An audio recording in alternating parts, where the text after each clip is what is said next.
Teo, Minister Ng, Chargé d'Affaires Mansour. Welcome to all of you, and also to the many hundreds of you watching online to the 40th IISS Fullerton Lecture. On behalf of our Director General, John Chipman, who is watching us this evening in London, I'd like to say that we're especially pleased to welcome Secretary Austin here to Singapore this evening.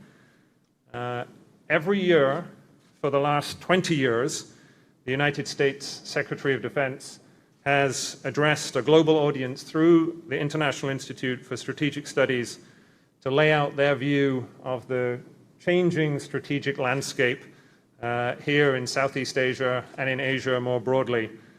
And we're very happy to continue that tradition this evening, and to do so while welcoming you, Secretary Austin, on your first trip to Southeast Asia since taking up position in January.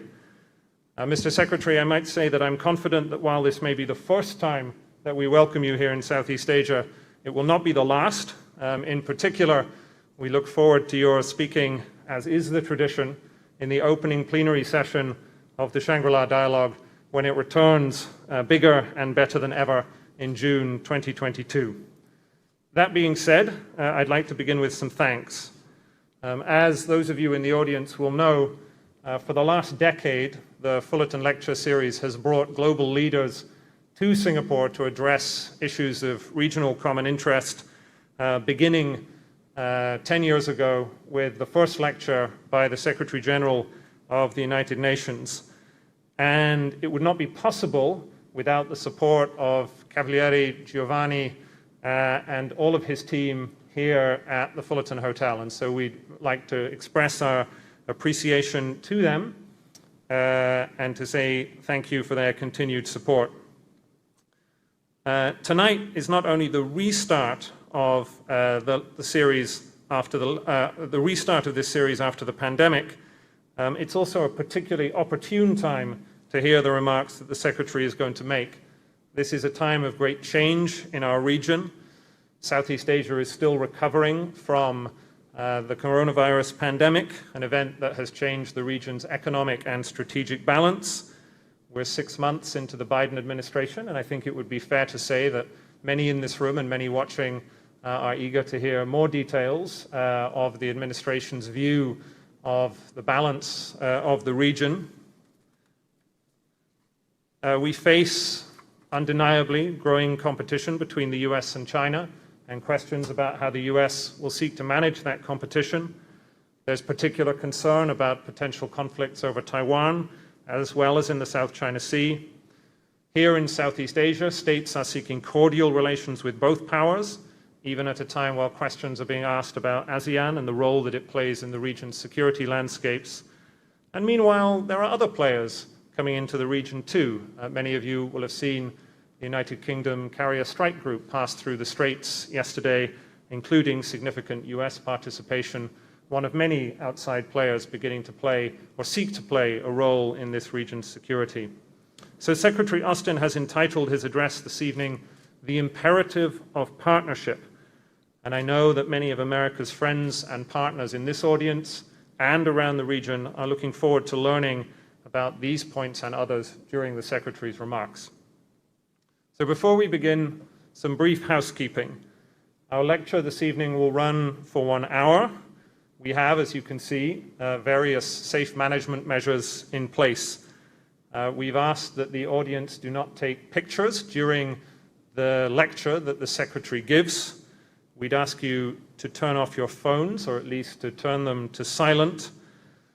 When the Secretary comes to speak, he'll give his speech for 20 or 25 minutes. He's then agreed to take a period of questions, which I will moderate. Those questions will be taken partly from those of you in the room.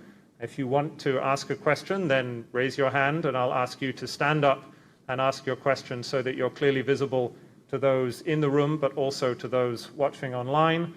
Those of you watching online, you can ask your questions using the Zoom Q&A function, and I have a magic iPad on my desk and I'll be able to see them and pick a small selection. And then we'll end the event no later than 7 o'clock. So with that, and on behalf of all of us at the IISS, And those of you in the room, I'd ask you to give a round of applause to Secretary Austin. And Secretary Austin, the floor is yours.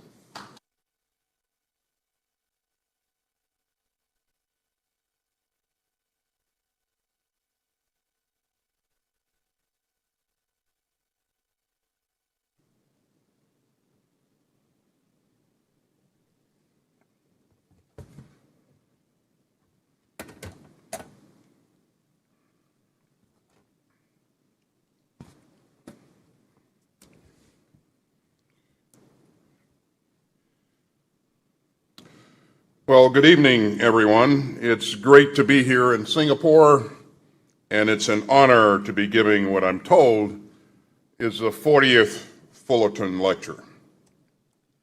IISS has done an outstanding job enriching our dialogue about the Indo-Pacific. And James, thanks to you and John for all that you've done to make this event possible. It's also great to see Senior Minister Teo and Minister of Defense Ung. Thank you both for your tremendous hospitality. Now, we're meeting in difficult times, but we're working with our friends so that we all come out of the pandemic stronger than before. I'm here to represent a new American administration, but also to reaffirm our enduring American commitments. And above all, I want to talk about the strategic imperative of partnership. You know, I learned a core lesson over 4 decades as a soldier in peace and in war. And that lesson is that nobody can go it alone, at least not for very long. We are far stronger and for far longer when we come together than when we let ourselves be split apart. And the United States and this region are more secure and more prosperous when we work together with our allies and partners. Together with our friends, we face a range of challenges in this region that demand common action. There are transnational threats like the pandemic and the existential threat of climate change, the specter of coercion from rising powers, the nuclear dangers from North Korea, the struggles against repression inside countries such as Myanmar, and leaders who ignore the rule of law and abuse the basic rights and dignity that all people deserve. We will meet those challenges together. In the days ahead, I'll travel from Singapore to see my counterparts in Vietnam and the Philippines. I've come to Southeast Asia to deepen America's bonds with the allies and partners on whom our common security depends. Our network of alliances and friendships is an unparalleled strategic asset, and I never take an ally for granted. Together, this region can rebuild from the pandemic and move forward to an even brighter future in an even stronger rules-based international order. And that means more security, more stability, more prosperity, more resilience, and more openness. We're proud to renew a long-standing bipartisan belief that our partnerships are especially vital in times of great challenge and change. You know, all of our countries have suffered from COVID-19, and it's taking a terrible toll. Yet, the Indo-Pacific has been tested before. Our recent history has been marked by grave crises and by inspiring efforts to tackle them in common purpose. And we've seen it over and over again, from the aftermath of World War II to the frost of the Cold War, to the panic of the 1997 financial crisis, to to the ravages of the 2004 tsunami. Yet at so many key junctures, the countries of the Indo-Pacific resisted the temptation to turn inward and instead forged strong ties and built a more inclusive and secure and prosperous region. Today, amid this merciless pandemic, we stand together at another hinge moment. And we face another choice between the power of partnership and the dangers of division. I am confident that through our collective efforts, the Indo-Pacific will rise again to the challenge.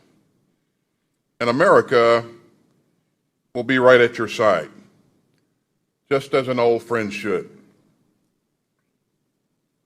And after COVID-19, we don't believe that the goal should be to just return to the way that things were. We stand ready to work together, as President Biden says, to build back better. And so the central question for us all is, how can we unite to recover and rebuild? And how do we work hand in hand to forge a more resilient regional order? We think that the answer involves three components, and all of them are rooted in the imperative of partnership. First, the most urgent task is recovery. We must redouble our fight against COVID and raise up a safer, healthier, and more prosperous future. Second, we must look further ahead and invest in the cooperation and the capabilities and the vision of deterrence that will meet the security challenges here in Southeast Asia and across the Indo-Pacific. And third, we must recommit ourselves to the great long-term project of coming together as Pacific states to build a free and open region, one that stretches towards new horizons of partnership, prosperity, and progress. And let me talk a little bit more about these three areas. First, recovery.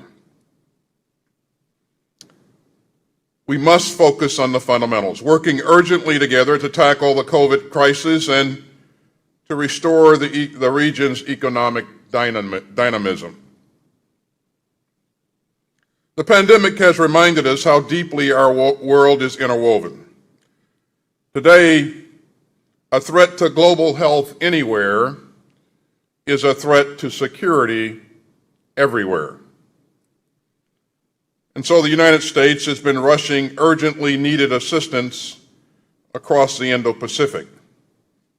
And that includes testing equipment, oxygen supplies, PPE, ventilators, and storage for vaccines. And my team has been pushing hard to find other ways to help, including providing logistics support, establishing mobile clinics, and offering new military medicine training.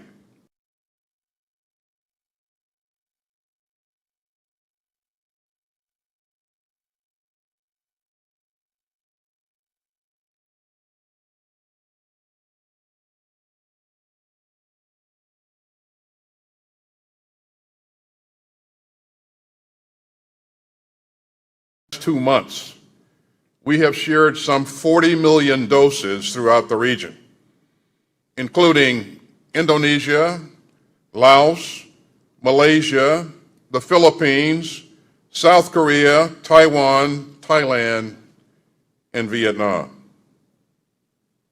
Now, the vaccines developed in the United States are medical miracles. They are incredibly effective at saving lives and preventing serious illness. And you know what? They're free. No conditions, no small print, and no strings attached. Because this is an emergency. And that's what friends do. And so we'll keep working to end this plague for everyone and everywhere. And we've watched with admiration as countries across the region have come together to fight it. When India was besieged, its friends stepped up, and we salute Singapore for rushing to the scene with 2 C-130s carrying some 250 oxygen cylinders. And Singapore has 3 new vaccine production facilities planned or under construction, which will help more rapidly deploy vaccines throughout the region in future crises. Meanwhile, through the Quad's vaccine initiative, India, Japan, Australia, and the United States have committed to producing and delivering 1 billion vaccine doses right here in the Indo-Pacific. And South Korea is aiming to produce up to 1 billion vaccine doses this year. And to help, the United States and South Korea have established a comprehensive vaccine partnership.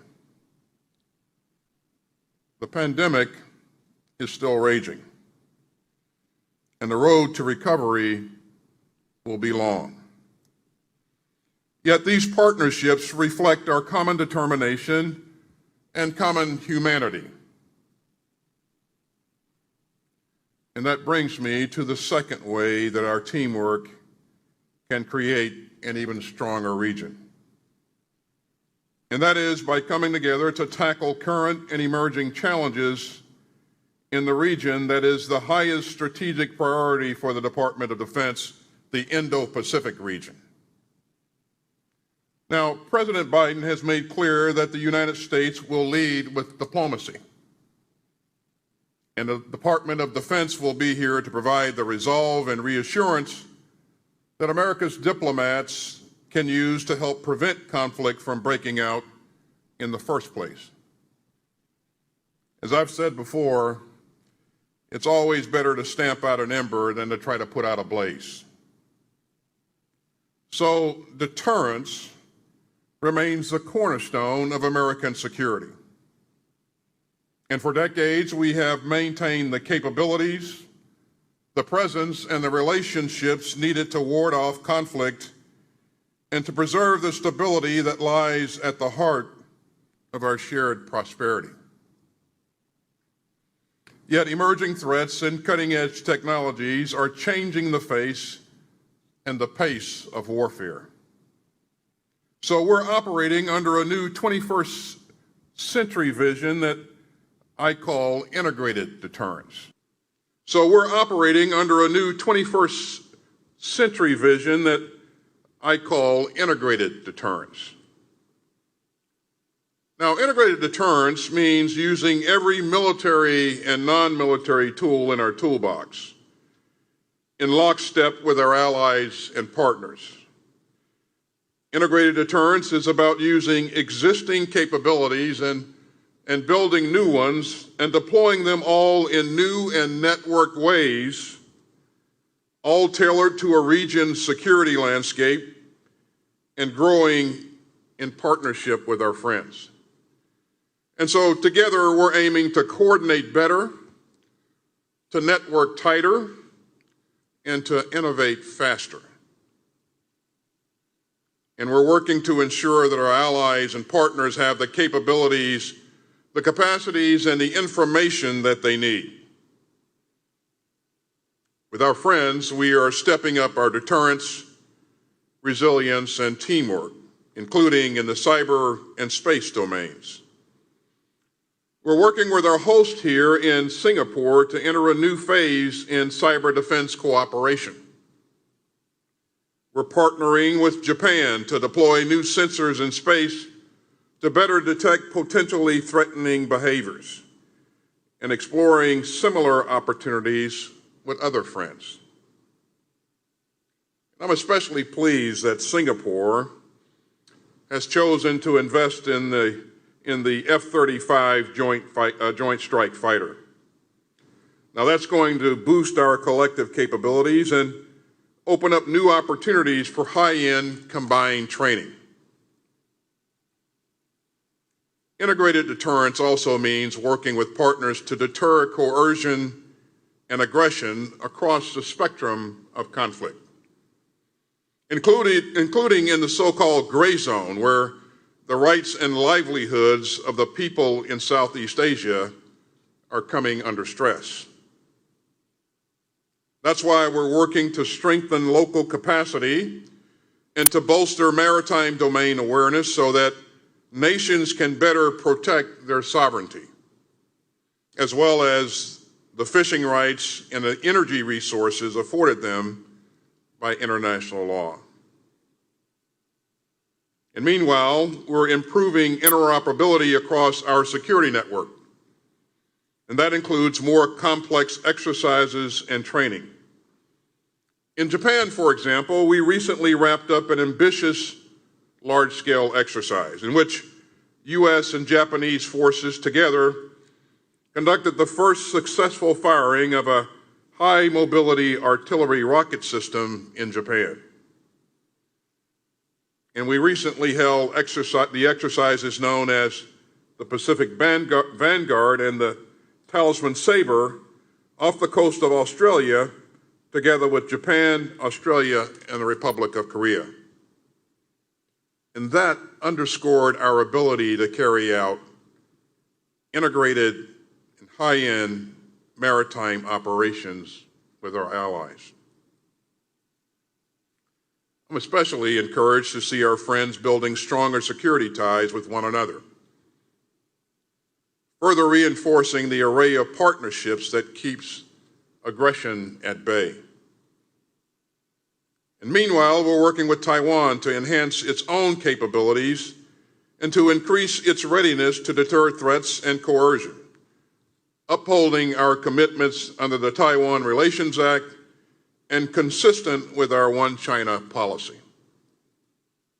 At the same time, we're moving to enhance our combined presence in the Indo-Pacific with other close partners and allies. Take Britain's historic deployment of a carrier to the Pacific. The HMS Queen Elizabeth is sailing through this region as the flagship of a multi-nation carrier strike group that includes a U.S. destroyer and a U.S. Marine Corps F-35 squadron. All that brings me to the final way in which we can move forward together toward the future that this region deserves. And I speak as a representative of an Indo-Pacific country with vital interests that are best served by a stable, open, and prosperous region. Our strategic partnerships can carry us all closer to the historic common project of a free and open Pacific at peace with itself and with the world. A stronger, more stable regional order where countries resolve disputes amicably and uphold all the rights of all their citizens. To bring that day closer, we are working through old alliances and through new partnerships, and through regional and multilateral channels from Asean to the Quad to the UN Security Council. We've long sought to create space for Indo-Pacific countries to realize their highest aspirations and safeguard the rights of their citizens. And these joint efforts with our friends rely on more than just intersecting interests. They draw strength from common principles. And that means a deep belief that countries must remain sovereign and free to chart their own destinies. A profound commitment to transparency, inclusion, and the rule of law. A dedication to the freedom of the seas. A devotion to human rights and human dignity and human decency. An adherence to core international commitments. And an insistence that disputes will be resolved peacefully. Yet this region has witnessed actions that just don't line up with those shared principles. Beijing's claim to the vast majority of the South China Sea has no basis in international law. That assertion treads on the sovereignty of the states in the region. We continue to support the region's coastal states in upholding their rights under international law. And we remain committed to the treaty obligations that we have to Japan in the Senkaku Islands and to the Philippines in the South China Sea. Unfortunately, Beijing's unwillingness to resolve disputes peacefully and respect the rule of law isn't just occurring on the water. We've also seen aggression against India, destabilizing military activity and other forms of coercion against the people of Taiwan, and genocide and crimes against humanity against Uyghur Muslims in Xinjiang. Now, these differences and disputes are real, but the way that you manage them counts. We will not flinch when our interests are threatened, yet we do not seek confrontation.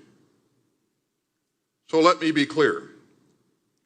As Secretary, I am committed to pursuing a constructive, stable relationship with China, including stronger crisis communications with the People's Liberation Army. You know, big powers need to model transparency and communication. And so we hope that we can work together with Beijing on common challenges, especially the threat of climate change. Yet even in times of competition, our enduring ties in Southeast Asia are bigger than just geopolitics. As Prime Minister Lee has counseled, we are not asking countries in the region to choose between the United States and China. In fact, many of our partnerships in the region are older than the People's Republic of China itself. And that's why we're expanding our important work with countries throughout the Indo-Pacific and with Asean itself, a critical body that brings the region closer together, offering everyone a voice and building deeper habits of cooperation. And I'll say that personally I'm proud that my predecessors and I have attended every single meeting of the ASEAN Defense Ministers Meeting Plus, a venue that is increasingly central to the region's security architecture. ASEAN is also showing its ability to lead on the region's most important issues. And we applaud ASEAN for its efforts to end the tragic violence in Myanmar. The Myanmar military's refusal to respect the inalienable rights of the Burmese people and to defend their basic well-being is flatly unacceptable. A military exists to serve its people, not the other way around. And so we call on the Myanmar military to adhere to the ASEAN 5-point consensus and to forge a lasting peace. As ASEAN plays its central role, we are also focusing on complementary mechanisms in the region.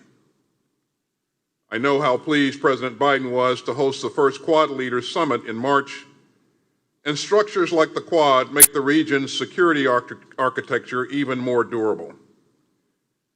We're also taking a leading role at the UN Security Council. That includes enforcing its critical resolutions about nuclear dangers on the Korean Peninsula.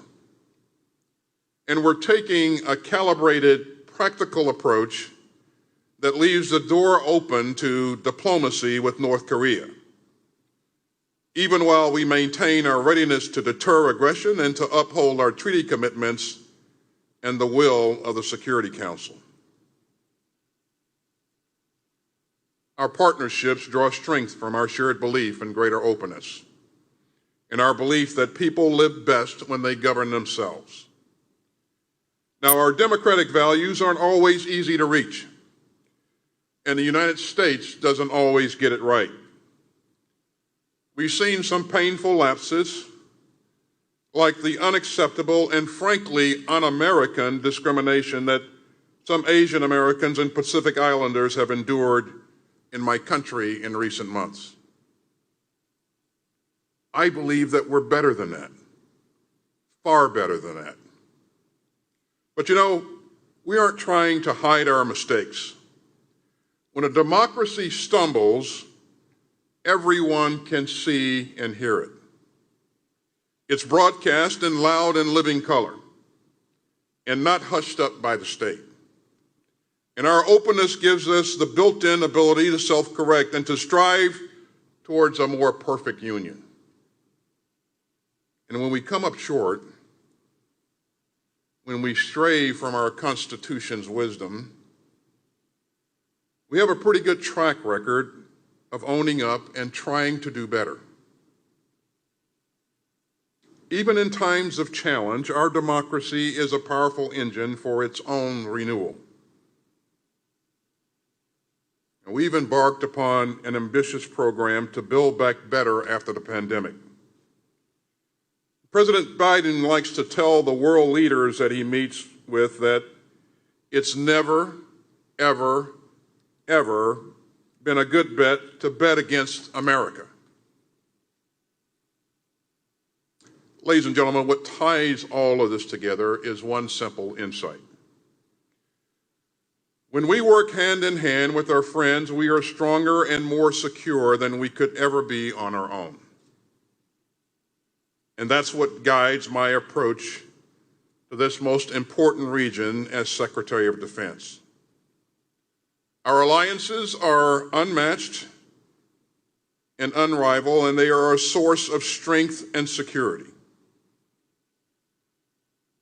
Our countries share the shores of the Pacific, but we also share an understanding of the power of partnership. Geography has made us neighbors, as President Kennedy once put it, but vision and values have made us friends. As a fellow Indo-Pacific country, we believe that the next chapter in the story of this region can be an inspiring one. A time where, as President Biden likes to say, hope and history rhyme.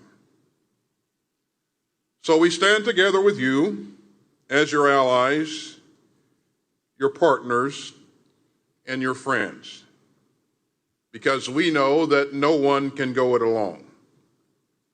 And we are confident that together we can build a brighter and better future for all of our children. Thank you very much.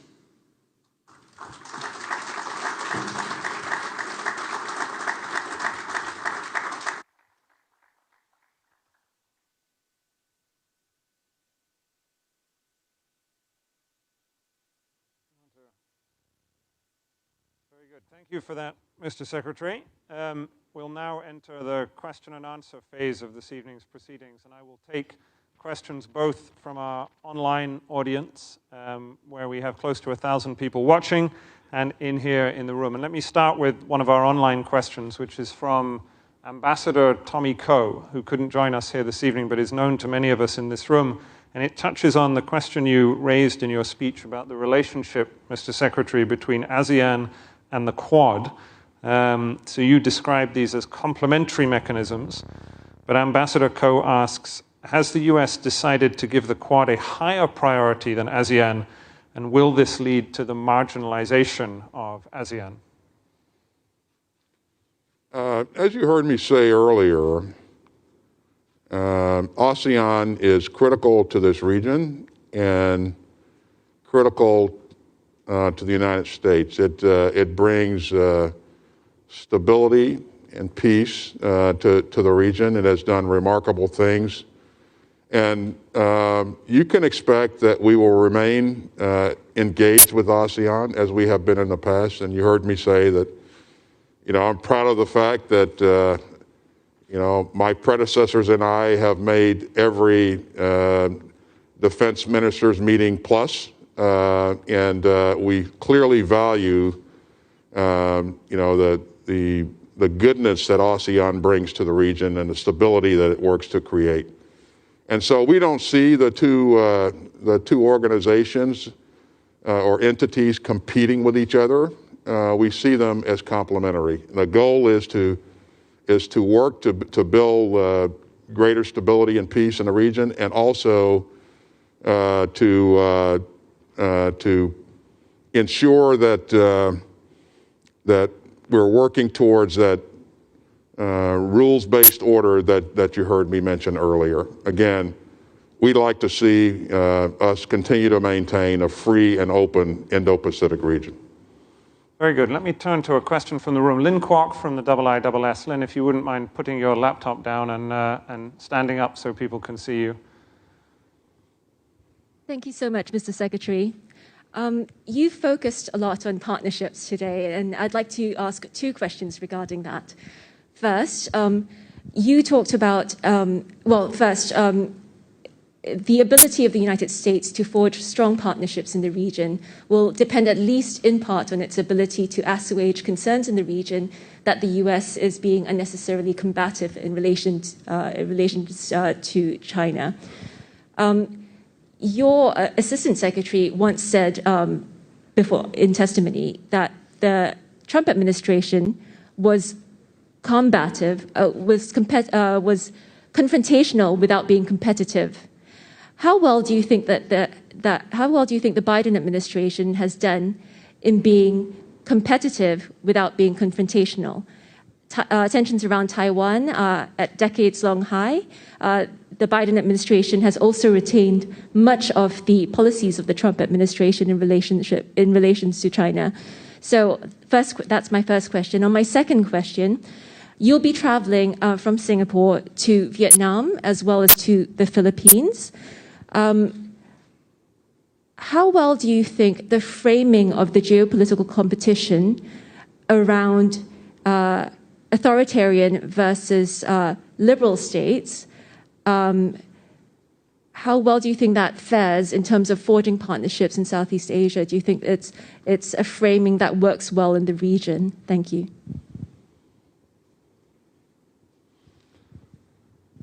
So, and you can correct me if I get off track in terms of answering your question specifically. I think the first question was focused on whether or not we're competing with China or we're in contention with China. Is that correct? How well do I think I think we're doing a great job, and quite frankly, from the very beginning, you've heard our president say that the type of relationship that we seek with China is not one of contention. We compete necessarily because we're two great economic powers. We both have impressive military might, but we don't seek a conflict with China. We recognize that we will compete. We want to make sure that we deter conflict in every case, at every opportunity. And we'll work with our allies and partners to make sure that we have the capacity and the capability that any adversary that would want to take us on along with our partners would be very, very discouraged to do that. And I think we're doing a good job of that. I think you've seen us really reach out a lot more to engage our allies and partners and strengthen those relationships. That's a big part of this. We're also making sure that we continue to have credible military capability. Again, that would deter anyone that would want to make the mistake of taking us on. But this is a competition not just in the military realm. It's a competition in the economic realm, in the science and technology, and you name it. Again, one that should not spur conflict, but one that we recognize that there will be competition because we are two very large countries with extremely large economies. In terms of how our allies and partners in Vietnam and other places view us, and how they look at the message that we bring to others, we will always lead with our values. That's really important to us, and we will discuss those values with our friends and allies at everywhere we go. And we don't make any bones about that, and I think people realize that that's who we are as Americans. Let me ask a few more questions from the our online audience. So one from Evan Laxmana, who's a researcher, an Indonesian researcher. You've discussed what the US has been doing for the region, but what does the US expect Southeast Asian states to do to make up their fair share of defending the shared interests of Indo-Pacific countries? In other words, what sort of resources and efforts would you like to see Southeast Asian states give or invest to the collective defense of the Indo-Pacific? Well, if you consider all the things that our allies and partners bring to the table in terms of capabilities and in the cyber realm, capabilities, in terms of forces, our allies and partners already bring significant capabilities. Our goal is to make sure that we're working closely with allies and partners so that we ensure that we have the right policies and procedures so that when the time comes, if the time ever comes, and hopefully it never does, that we can work together in a seamless fashion. We would also hope that our allies and partners continue to work with us to ensure that the region remains a safe and open region that promotes commerce and that protects the sovereign rights of individual nations. Let me take another question from the audience. So I saw Charlie McCann's hand. So Charlie McCann from The Economist newspaper. So we'll just get a microphone over to you, Charlie. Thank you, Mr. Secretary, for your remarks. In your speech, you applauded ASEAN efforts to end the conflict in Myanmar. However, the junta has flatly ignored ASEAN's 5-point consensus. The violence continues. It is not holding talks with the National Unity Government. And 3 months after committing to appoint a special envoy, ASEAN has yet to do so. Doesn't that suggest that ASEAN is not up to the task of resolving the conflict in Myanmar? Thank you. Well, first of all, we remain very concerned about the trajectory of events in Myanmar, as you heard me mention earlier. We will continue to work with our allies and partners in the region to encourage the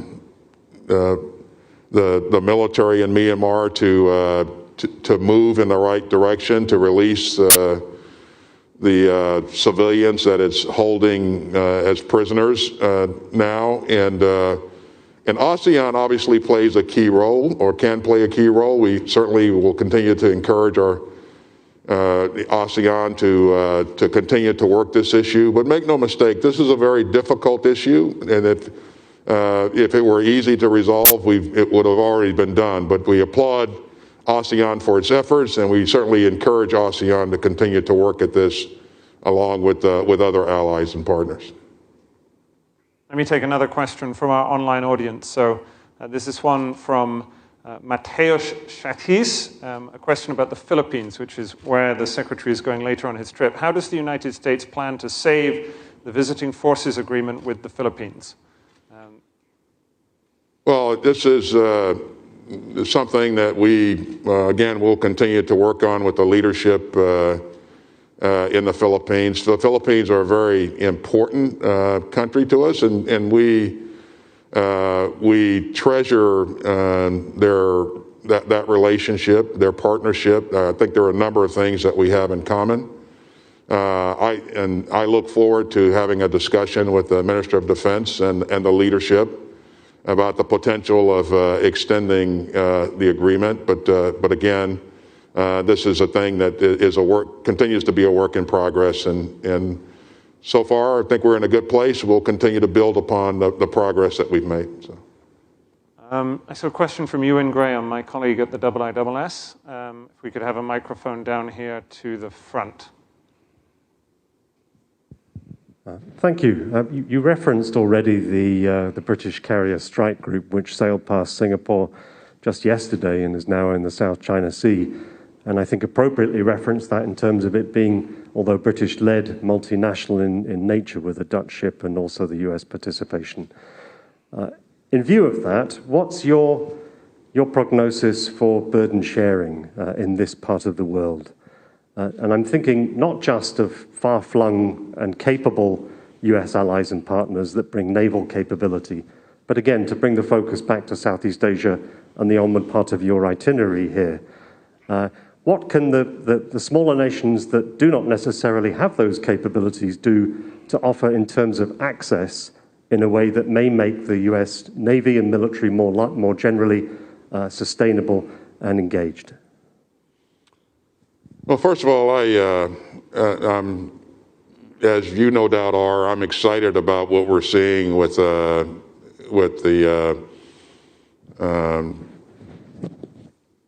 interoperability that's been demonstrated between the UK and our forces.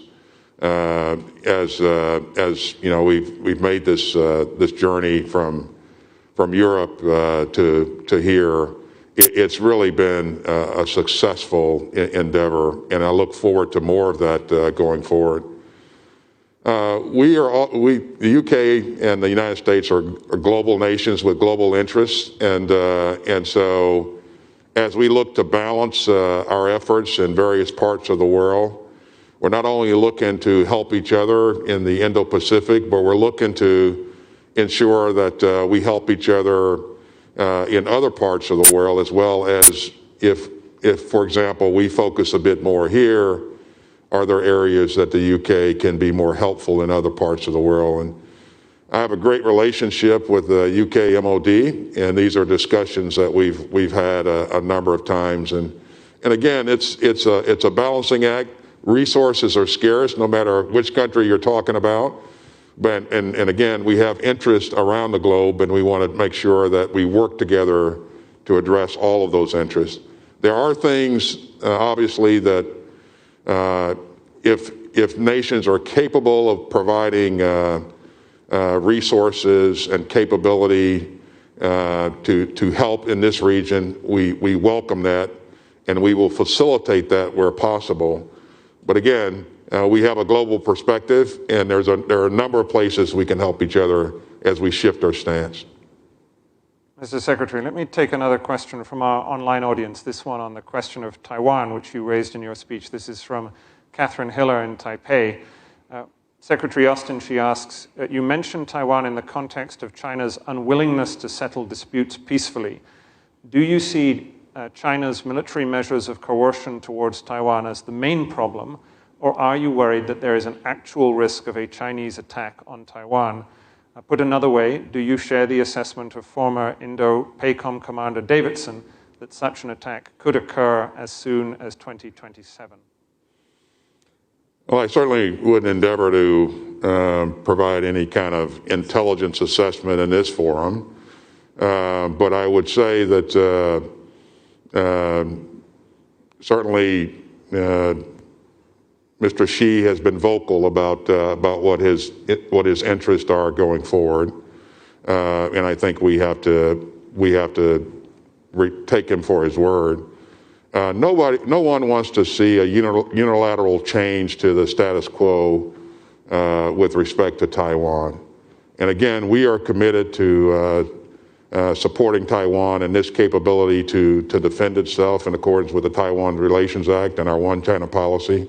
So, I don't want to hazard any type of predictions. I think that, again, we'll stay focused on helping Taiwan to defend itself, or having the capabilities to defend itself going forward. Very good. We have many questions online, and I'm going to take just one more, and then I know the Secretary has to leave us this evening. So I wanted to take a question on North Korea from my colleague in London, Robert Ward from the IISS. North Korea's nuclear and ballistic missile challenges continue to be a priority security challenge for the US, Japan, and the Republic of Korea. Given persistent strains between Tokyo and Seoul, what role do you think the US should play to improve trilateral cooperation to boost the three countries' ability to deal with these contingencies?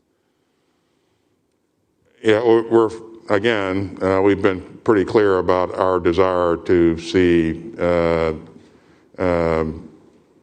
relations improve. As far as North Korea is concerned, we're open to dialogue. But having said that, we also remain focused on our commitment and our responsibility to